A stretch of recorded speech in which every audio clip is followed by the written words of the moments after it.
নমস্কাৰ পুনৰ এটা নতুন ভিডিঅলৈ আপোনালোক সকলোকে পুনৰবাৰ স্বাগতম জনাইছো। আপোনালোকে নিশ্চয় জানে বৰ্তমান সময়ত অভিনেত্ৰী তথা নৃত্যশিল্পী সুমি বৰাক বিচাৰি এতিয়া অভিযান চলাইছে আৰক্ষীয়ে।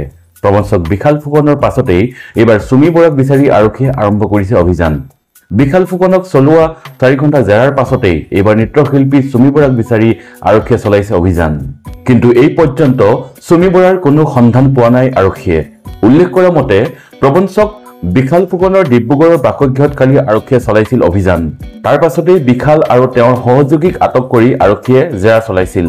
জেৰাৰ অন্তত আৰক্ষীয়ে গ্ৰেপ্তাৰ কৰে বিশালক।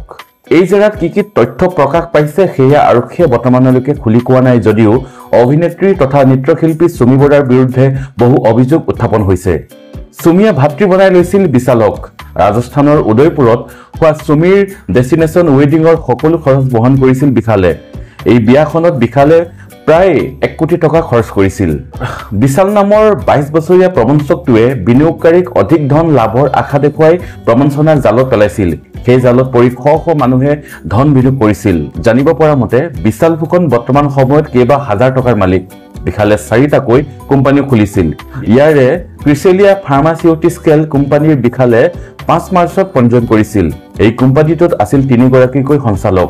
কেৱল ইমানেই নহয়, বিশালৰ আছিল নিজা প্ৰডাকশ্যন হাউচ। ছবি নিৰ্মাণৰ নামত তেওঁ কোটি কোটি টকা ব্যয় কৰিছিল। বিলাসী জীৱন কটোৱা বিশালে ক্ৰয় কৰিছিল এখনৰ পাছত আন এখনকৈ দামী গাড়ী।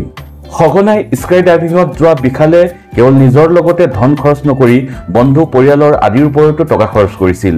বিশালে 60 দিনত 60% লাভ দিয়াৰ প্ৰলোভন দি এই জালখন পাতিছিল। বিশালে দিয়া প্ৰতিশ্ৰুতিৰ সেবীৰ নিয়ম অনুসৰি অপৰাধ। এই সমগ্ৰ দিশটোত এতিয়া নাম সাঙুৰ খাইছে সুমি বৰাৰ। জানিব পৰা মতে বিশালক আটক কৰাৰ পাছৰে পৰা ফোন সুইচ অফ হৈ আছে সুমি বৰাৰ। কোনো ঠাইত সুমিয়ে আত্মগোপন কৰি থাকিব পাৰে বুলি একাংশই সন্দেহ কৰিছে।